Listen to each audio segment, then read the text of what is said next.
Hello, and we're back, episode 3 this time, Yeah. and we're getting there. It's yeah, the age groupers. We're just basically just gonna have a chat today about different costs of equipment. Like we've both done like Ironmans, and it was cheap stuff. Just basically going through what's best. Is it best to spend 10 grand on a bike? And if you get a bike for 100 quid, is it actually going to work? So we'll have a little chat about all that, and see what you think afterwards. So it's me, Stu, and Rich. Hello. And how's your week been? It's been all right. Busy as usual. Oh God, memory like a sieve, mate. I'm trying to think what I've been up to. Not a lot. We're only halfway through the week, so not a lot this week. I did a mini high rock session yesterday. I'm still doing that. Still training for that. That was really good. Cycled down to the gym. And did like a half full high rock. So I selected 5 stations and then did half the distance of each station, if that makes sense. So, 1,000-meter row was 500 meter, 1,000 ski erg was 500 meter. And instead of a kilometer in between those, I did half kilometer straight on treadmill, and then went off and did like sled push. Did you do a run in between? Yeah. So I did like half kilometer run. Then I went on the rower, did 500 meter, went on a treadmill, then went on ski erg, then I went to the treadmill, then I did a sled push. Although I said at half the weight, I racked on 100 kg on the sled, which I think is the weight for the open. And I did a half kilometer run, then I did a sled pull with the same weight. It's quite a lot though. The weight for the men's even in the open is like more than that, I think.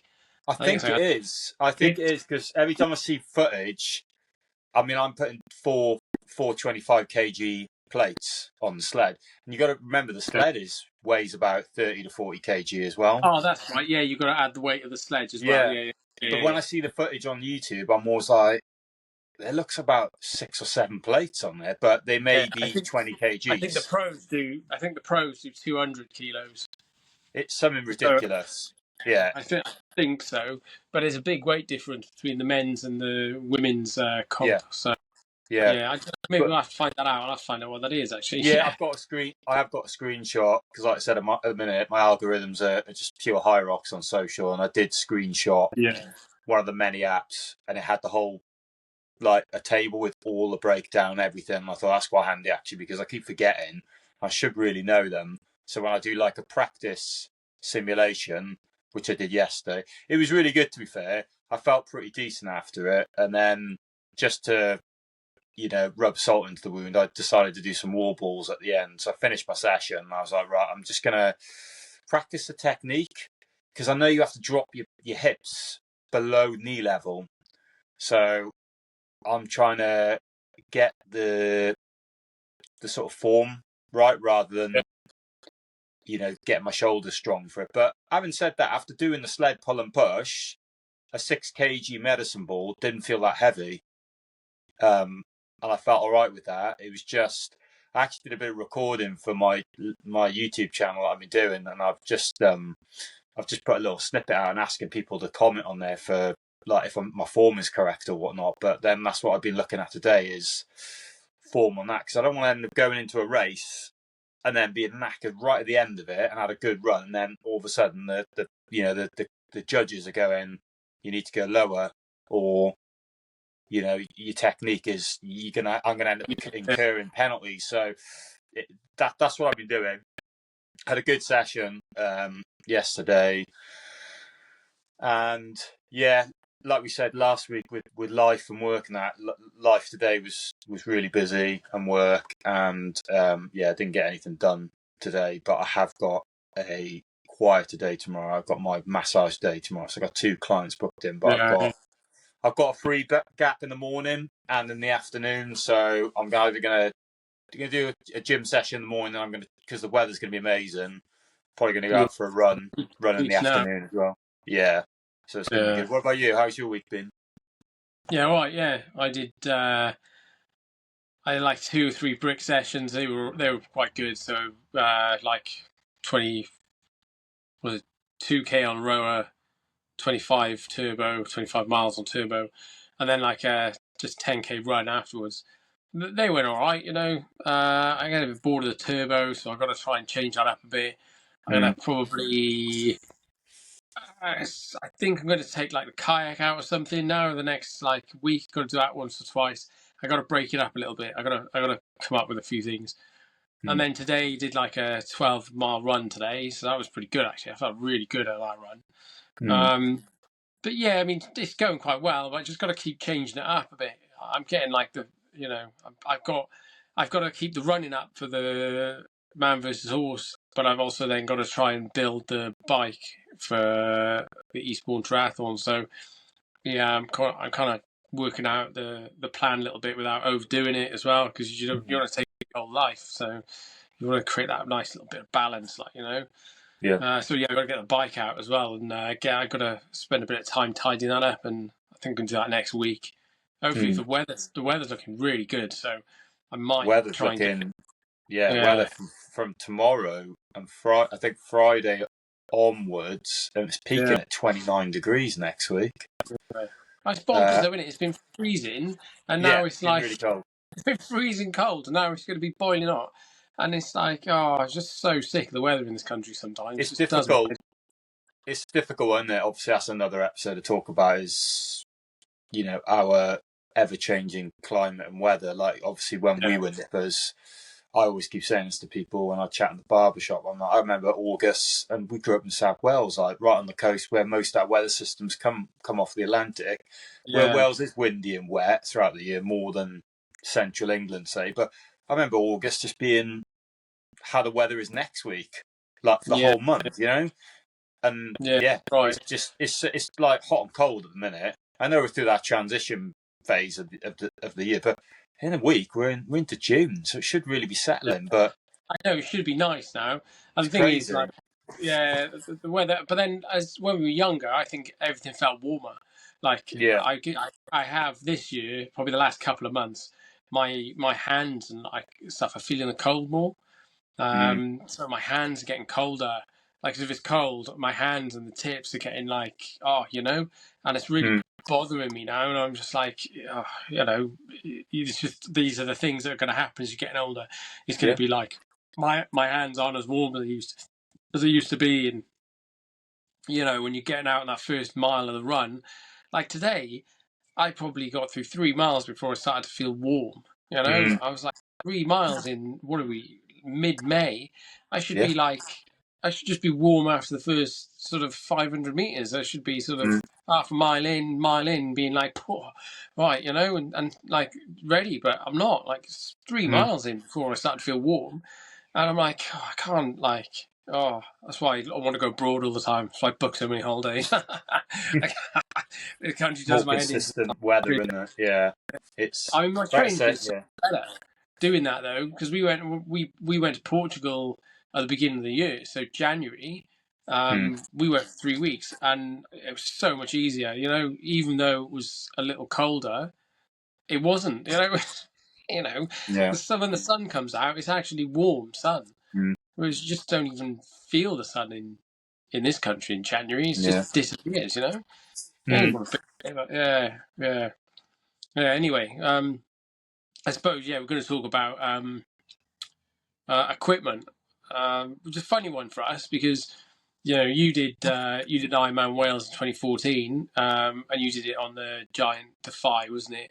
And I had a Tesco Value bike, so I think we got a good sort of opinion on the cost of bikes because we've attempted it on cheap bikes. I mean, I know you came close with that cut off on your bike. I mean, I didn't finish the bike leg.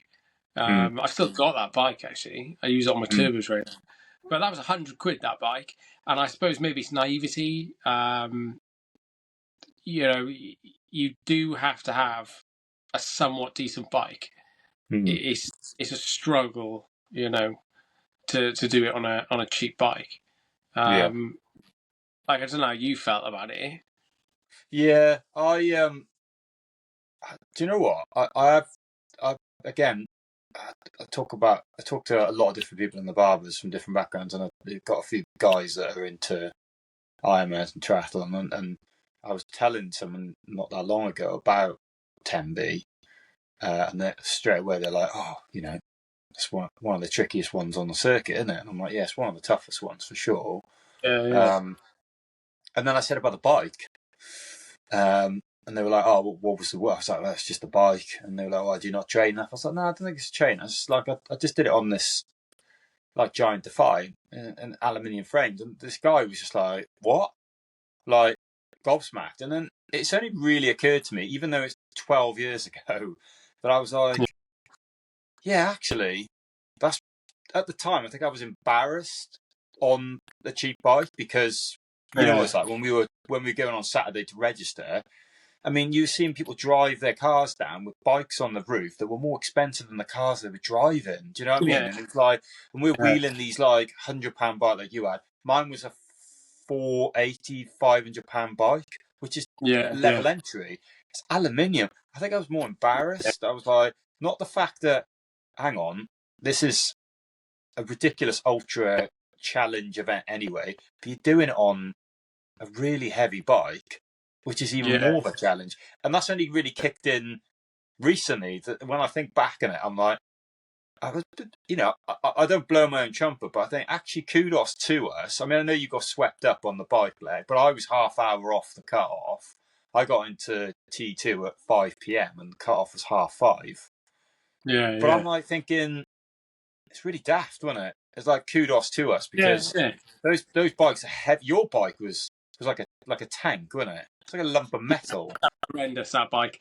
I mean, I think in a way, like my bike was too ridiculous. Like, really, I think you'd have to be a really good cyclist to have done it on that bike. Yeah. Like, you know, when I bought Cannondale then for about £700, I think, then, which was a lot of money. Massive improvement, wasn't it?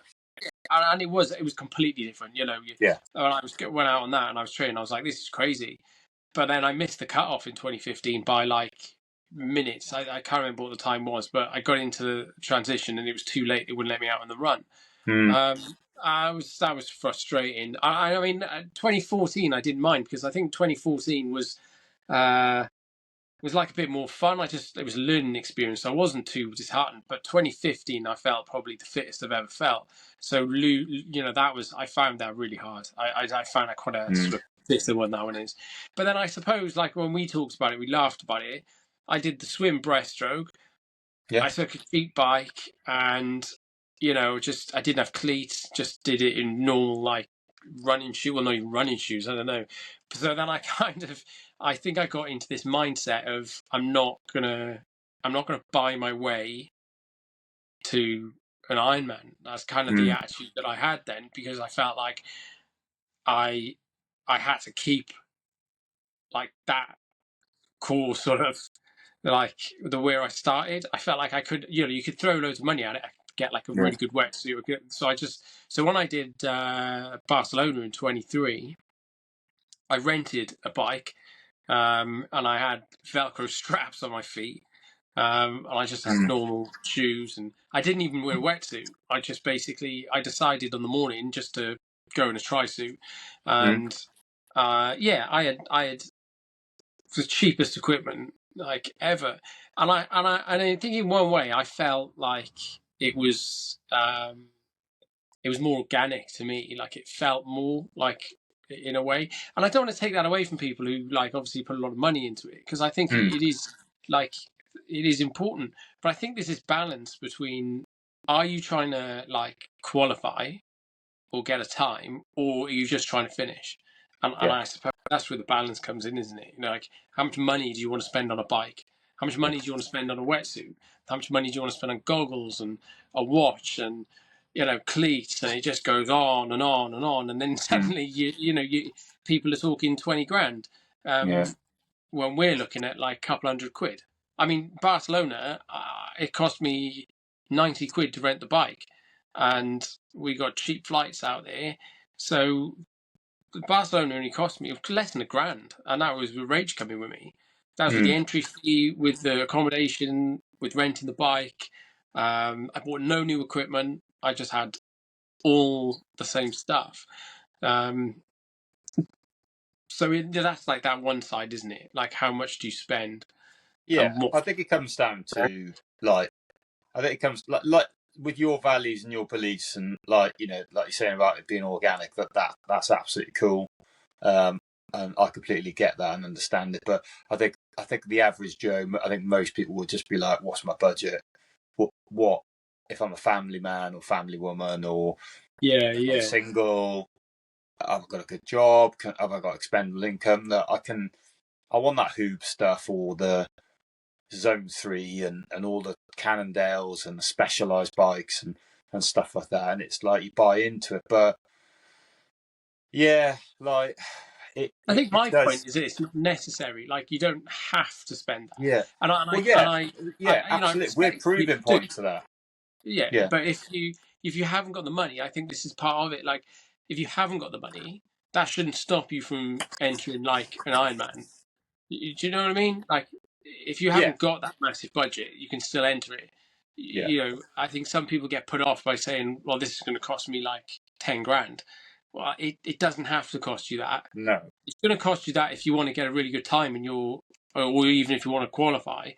But otherwise, I think average Joe can do it on a much tighter budget. I think if you're the way the disciplines are, like they're massively uneven, and I think if you're going to do an Ironman and you're on a budget, but you've got a pot of money to give, I think what I'm going to say, but I think the focus has got to be on the bike. You can, you can scrimp, okay. Running shoes is a whole nother debate, isn't it? Because it is now. Yeah, I mean, like you can get a pair of 50 quid, something or other, and do it, but you probably end up giving yourself horrendous shin splints or wreck your ankles or whatever. But I don't know, fact of the matter is, I think if you've got that, if you've got that budget, then that's what I think them in. I think you just need to get the bike because the bike is I put money into the bike. You can swim. It depends what event you're doing, how warm it is. Like when you did Barcelona, the sea is going to be warm, so you could do that in a pair of like swim shorts or a tri-suit. That's fine, and a pair of speedo goggles for like 15 quid. Job done. But then it's like the run. All right, get yourself a bargain. Like last year's model of whatever for 70 or 80 quid. They were like 150 quid. Job those done. Goggles as well. But, yeah, well, those like more open water ones, aren't they? Because for the sun. They were really good. They were cheap as well. You need that bike. Yeah. But you've got to put the money into the bike. Yeah, I think you're right there. I think if you're going to spend money, I mean, the running shoes debate, maybe that's a whole different thing because sometimes I'm not convinced by the way some of these running shoes are now. The carbon springs in them, and never tried carbon. Yeah, never tried. I don't think I'll ever bother. Some of them are so expensive. You're talking 150 quid. Well, 300 quid, wasn't it, for the ones that the Adidas? Well, the Hyrox shoes, the Puma official ones, they're about 230 to 250. The bright pink ones with the grip, especially designed for it. And it's like, I'm not. Yeah, no, I've been just training in my Sauconys, like that are road running shoes, and I feel a little bit of slip when I'm pushing the sled, but work. Maybe I might fall flat on my face when I go to Hyrox during an event, but I'm not going to spend 230 plus on a. I'm not going to guess. Not unless someone goes, "I've got a brand new pair, mate. Do you want to buy them off me for 100 quid?" I'd be like, "Okay, yeah, maybe I can afford that then." But it's just getting a bit ridiculous. That's my personal opinion. I know there's science and this, and other people will have different opinions. I get that. That's fine. But personally, I've always run recent years in a pair of Sauconys that I'll buy brand new that are last year's, 120 quid. I'll pay 130 quid. I'll bite the bullet, but they're valued at like 180 quid. And I've ran in them for best part 8 months to 10 months, and they work for me. Yeah. I But mean, yeah, I think when it comes to like, you can get really carried away, and you can't. I think the key message of it all is you can't buy your way to a finish line. You have to train, and if you can't be like, you can't stop yourself because you haven't got the money. Just get a pair of cheap trainers, get yourself like a bike, get out there and get on with it, you know. And I think that's the thing. Like people want to, they get distracted by buying all the stuff sometimes. Although, like, you know, it does make training easier. I mean, if you think about what we used to train, like when we first started running, you had a Walkman and literally a pair of trainers and a t-shirt, like nothing. And your watch, and that was it. Yeah, yeah. Well, Billy, Like I mean, yeah, basic watch, yeah. Yeah, and you had like a Walkman or a, you know, when you used to run with a Discman, and you had to hold it in your hand, hold it so it wouldn't skip, because otherwise it'd skip. Yeah. You know, Yeah. like, and now, like only recently, because I've had my whole phone on my arm for like, you know, the last few years, and then 2 years ago I went to the second-hand shop and bought a what's it called, one of these, an Apple Watch, right? But I bought like I think it's a 4. It's a 4, right?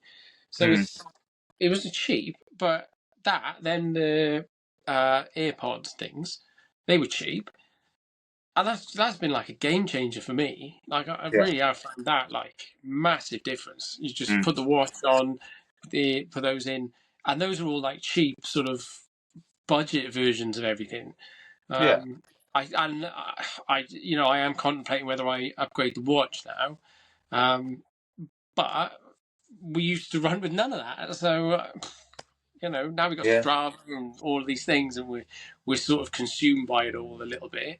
Yeah, I don't know. But yeah, I think, but even back in 2014, there were smart like sports watches about and whatnot. But again, I didn't have the budget for it. I was running with an old Garmin Forerunner, and it was like a big square thing like that. It was grey and orange, and the battery life for one of the sessions, like I had to only switch it on when I was on the run, when I did 10 Ironman, because if you put it on for the swim, which it did the swim, it was waterproof.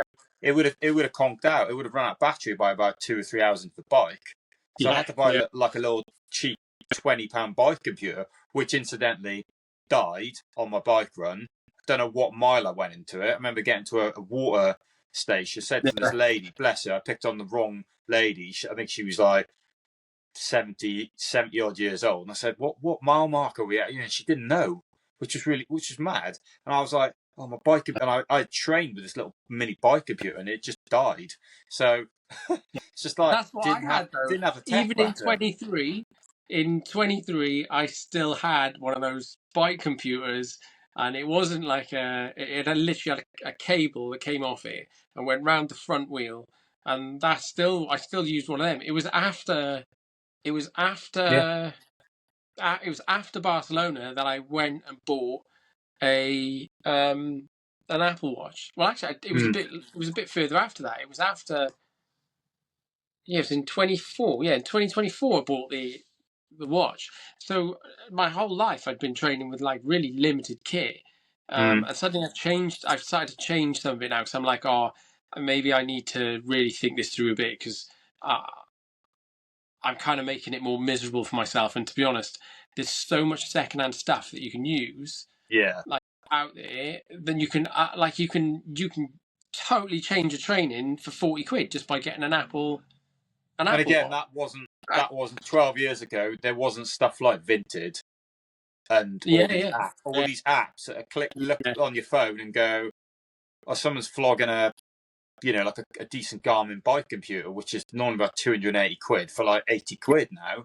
Whereas back in 2014, it was like eBay, wasn't it? Or you go and buy it brand new, and it was just like I just never didn't have power meters for my bike. I had like Amazon cheap little bike computer with the little magnet thing, like you say, on the wheel.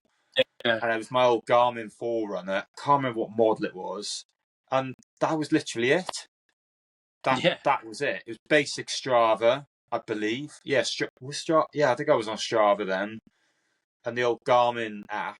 that was it. But nowadays I'm not. I've got that, which is a Sunto. It's a Sunto 5 Peak, and I think it's more. It's like a triathlon watch. It's got the wrist heart monitor. But for my birthday last week, I asked for a chest strap for heart rate because it's so much more accurate, and it unlocks so much more on the app, and the accuracy of your heart rate, calories, the zones. Zone 1s to 4, 5. Anaerobic, aerobic. It for me, for Hyrox now, it's like it was Megabucks as well. I don't know, you can get them on Amazon, but just little upgrades like that are great. But like again, this wasn't. I can't remember how much this was, but if I had all the money in the world, I'd probably end up buying like a Garmin. I think it's like Fenix or something. They're about £400-500 plus.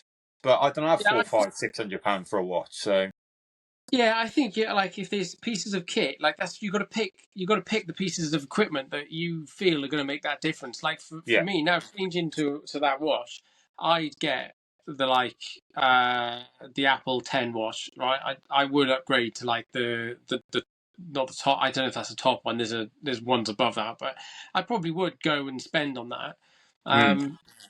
And I contemplate whether I should spend money on like some decent running shoes, but I don't really ever suffer with my shoes on. I don't think it'll ever really make a difference. And then like wetsuit, I get wetsuit rub, and I still use like my old wetsuit, which is flipping 20 odd years old. It's so old, it's unreal. I still use it, but sometimes I do get like a bit of that, and that gets uncomfortable, and you want it to be enjoyable. Like, don't get me wrong, like. It's a hard one, isn't it? But I think you just got to balance. I mean, you can't just throw loads of money at some of this stuff. There's other things to do. Like I want to go kayaking at the moment. I want to try and get the kayak back. So I've bought some secondhand roof bars and put that on the van. I'm going to try and get that out next week. And little things like that. But I just don't have the unlimited cash to just throw all this stuff, and I want to be able to do more than one thing. I don't want to just be on the turbo trainer or going out on a bike and just getting really bored. I kind of want to do loads of other stuff as well. So I need to spread that around. But for me, the watch has been a big game changer. Yeah. I think what it boils down to, though, isn't it? It's like what you said earlier. I think a lot of people probably just like they have these like awesome ideas of like, I want to go hiking, or I want to go paddleboarding, or I live close to a river or a lake, I want to go paddleboarding, but it's so expensive, isn't it? Because it's paddleboarding, or I want to go. It just doesn't have to break the bank, though, does it? You just do a little bit of research, Facebook Market. Someone will be vlogging something. You go outdoors. You can get some great deals. I say eBay, Vinted, and I think some people are so wrapped up in brand new, top spec. It's going to be it's like I've got a paddleboard which we bought from Decathlon probably about 3 years ago. And it's a pump up one. And I'll be honest, when we went to the store and Lynn's was saying about, it'd be good to get a paddleboard because it'd be useful for the family, I was instantly saw a pump up thing and just thought, I dismissed it. I was like, it's just like it'll just pop, or it'll be really bad quality. Nah, I want like a proper board, but that's like so expensive. Anyway, we went with this pump up one, and I've used it so much. And we live an hour from the coast, but I live realistically about a 10-minute drive to like an awesome drop off point at a river, which I've done several times last year. And honestly, mate, it's amazing. It's cheap, but it pumps up, and you'd never think it was a pump up because the PSI is ridiculous, and it's so sturdy, and it's like a 6 foot plus, and it's amazing. And but you could get a second-hand one to try these things out, isn't it? So you could probably pick them up for about 30 quid on Facebook Market. And then you try it, and then if you liked it, you would then go and buy the full one. It's like with a kayak. I was using the kayak because when I was down in Broadhaven, I used to rent it for like $5 an hour or something, and then I was like, I got to get my own now because like I was like, yeah, I've definitely got to get my own. I'm really enjoying this. Yeah. I've used that loads. I've had that for years, so I love it. And that's Yeah. the one I took. That's the one I took out in Cornwall. Remember? I was paddling up that wave, and I got absolutely taken out. Yeah. And I was like, I picked it up, and I was like jogging past his lifeguard, thinking, "Oh yeah, like that," just like freaking red faced and stuff. And he was like looking at me like, "What happened there?" And I got into the back of the van, and I was like, "Whoa," because the paddle had bent around me like that. Yeah, that was. Yeah, that was just good don't fun. Need, I think me personally, I think I did the Ironman on budget, all round really. Tech trainers were they weren't that, I can't remember what I ran in, but they wouldn't have been like £20-30 like shoes on. But yeah, wetsuit was. Do you know what? I can't remember, but it wasn't. And the tri-suit. Do you know the bike I got? I went to Tri UK in Yeovil, and it was a tri package. That's what I got. I spent. Do you know what? I didn't even think the bike was valued at £500. I spent about £500-600 on a package that included the bike, shoes, cleats, tri-suit, goggles, and I think maybe a wetsuit. So I just did all that, and it's doable. It is doable, albeit a little bit harder and slower, but it's doable. So I don't think I'm ever going to fork out, when for sport or whatever. I just like for training, gym, high rocks and that. I've got gym kit that's 10+ years old. I just put some running shorts on, a vest, and I just go to the gym, and I'm like, yeah, whatever. Yeah, just get on with it, isn't it? I've always used a vest for running, but recently I've changed and I'm using what are they, like football under I can't think of it. Not Under Armour, like a third, like an under. I can't think of the word. What's it called? Sedunka or whatever it's called. Anyway, and it's just like an under sort of short sleeve top, and I've been using that loads now, so I'm going to get a couple more of those. They were cheap. I tried it, and I was like, yeah, they're actually really good because I was getting nipple rub. So I basically bought these, and because they're quite tight, nothing rubs. Nothing moves. So they work really, really well. So I'm going to get a few more of those. So I've changed that now because I've run in a vest like my whole life. So to change to that was a bit of a difference. But it's really comfortable. That's been a big change. I think maybe you just make these little changes. You try things and make these little changes. I think if you little upgrades, isn't it? Yeah, if you just buy loads of stuff, you have to have old kit and new kit, and you've got to work with it, upgrading what you think needs changing or what you want to move about with, but not just like, right, that's it. I'm going to go to the shop. I'm going to buy new shorts, new trainers, new socks, everything. I don't think that's the way you should do it. I think unfortunately, that's what you do tend to see.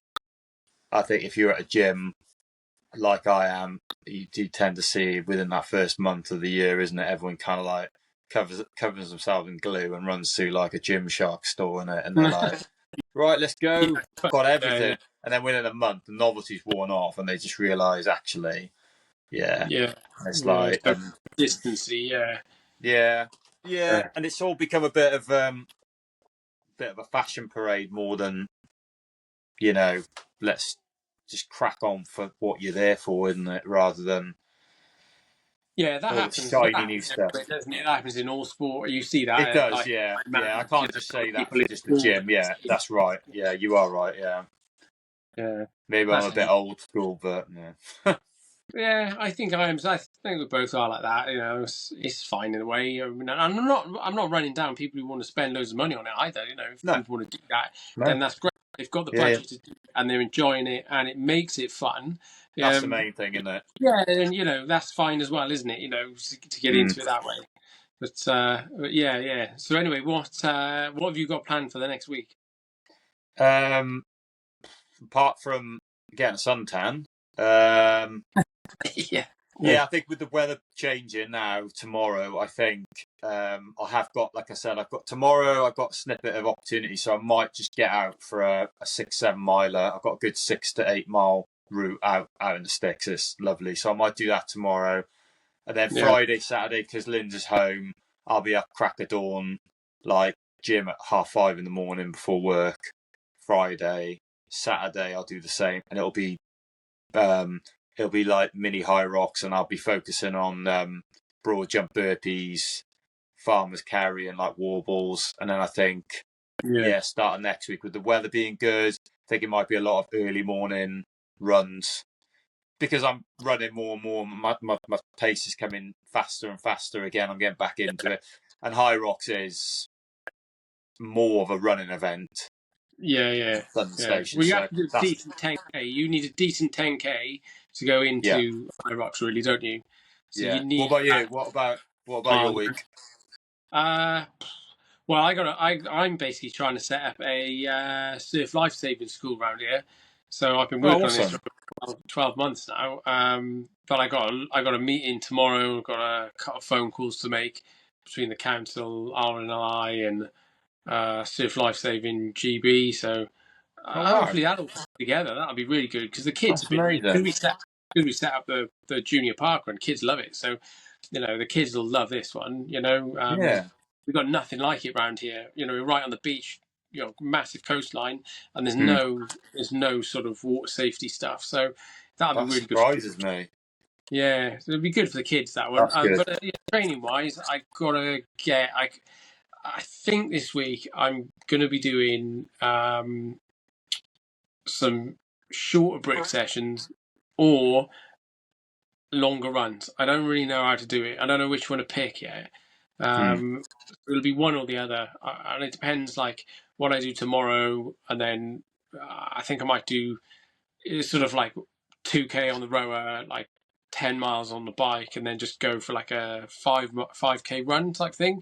I gotta figure the routes out for that. So that's kind of where I think I'll be if I do that. But that'll have to be every day, because they'll be short, and that because I know I need to work on my VO2 like max. I need to increase it again. So I've got to look into that. Whether I do that this week or next week, I don't know. I gotta work that one out. Yeah. Awesome. Yeah. All right, I think we're at the end now, aren't we? Yeah. On a bit, haven't we? Yeah. Yeah. All right. Well, we'll have another chat next week then. Yes, mate. Yeah. I'll have a good week, and I'll see you next week. Yeah. I'll see you next week. See you later, mate.